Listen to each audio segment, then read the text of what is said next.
Tinapay mula sa langit. A daily morning devotion with CRC Family.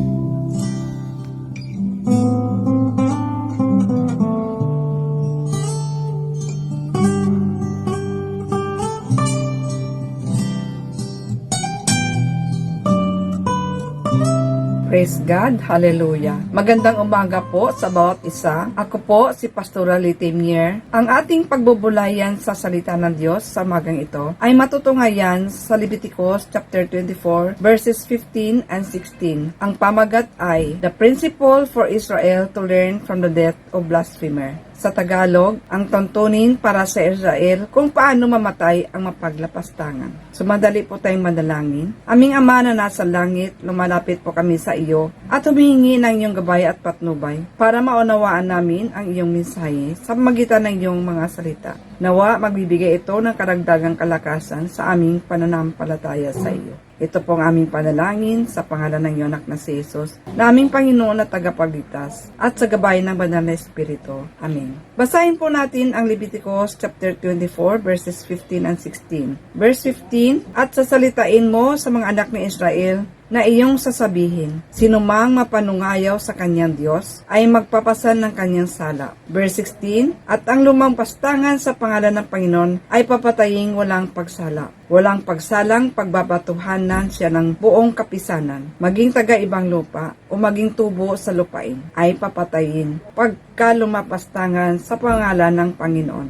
Ano ba ang ibig sabihin ng blasphemer? Ito ay kalapastangan sa Diyos. Pagsasalita ng mga bagay na walang kabanalan at walang kabuluhan, katulad ng mga mapagmalaki, mapagtungayaw, masuwayin sa mga magulang, at nagsasalita ng kasinungalingan. Kaya dito sa ating nabasa sa verse 15 at 16, sinabi ng Diyos kay Moses na ang sinumang mapanungayaw sa kanyang Diyos ay mapagpasan ng kanyang sala, sapagkat nilalapastangan ang pangalan ng Diyos. At ang lumapastangan sa pangalan ng Panginoon ay papatayin, walang pagsala. Walang pagsalang pagbabatuhanan siya ng buong kapisanan, maging taga-ibang lupa o maging tubo sa lupain, ay papatayin pagka lumapastangan sa pangalan ng Panginoon. Ang mga pangyayaring ito ay nangyari sa lumang tipan. Matindi ang galit ng Panginoon sa mga Israelita dahil sa kanilang pagiging suwail sa Kanya. Sa ating kapanahunan ngayon, bilang mananampalataya, marami din ang nakakaranas ng kapighatian dahil sa kakulangan ng pananampalataya sa Diyos. Kaya nakagawa ng mga kasalanan katulad ng iba't ibang paraan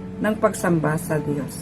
Sa ating pagtatapos, sa verse 23, ang lahat ng ito ay niutos ng Diyos na sabihin sa mga Israelita, sinumang ng lait ay nilabas nila sa kampaminto at siya'y pinagbabatuhanan ng bato. Isang paalala na ang prinsipyo ng blasphemers sa panahon ni Moses, babatuhin ng maliliit hanggang malaking bato ng miyembro ng kongregasyon. Sa New Testament, ay mapaalala na huwag magnungayaw o maglapastangan sa banal na Espiritu. Ito ay walang kapatawaran. Purihin ang pangalan ng Panginoon. Tayo po ay manalangin. Aming Ama na nasa langit, maraming salamat po sa mensahe ng aming natutunan sa umagang ito. Nawa patuloy mo kaming palalaalahanan na sa ganon hindi kami madadaig ng mga pagsubok na aming kinakaharap sa araw na aming pamumuhay dito sa mundo. Ito pong aming panalangin sa pangalan ng anak na si Jesus, na aming Panginoon at tagapagligtas. Amen. Maraming salamat po sa inyong pakikinig o pakikiisa sa programa ito, ang Tinapay Mula sa Langit. Nawa patuloy ninyong subaybayan ito sa tuwing alas 5:30 ng umaga at malaya rin po ninyo i-like at i-share para magpadala din ng mga pagpapalas sa iba. God bless us all. To God be the glory. Amen.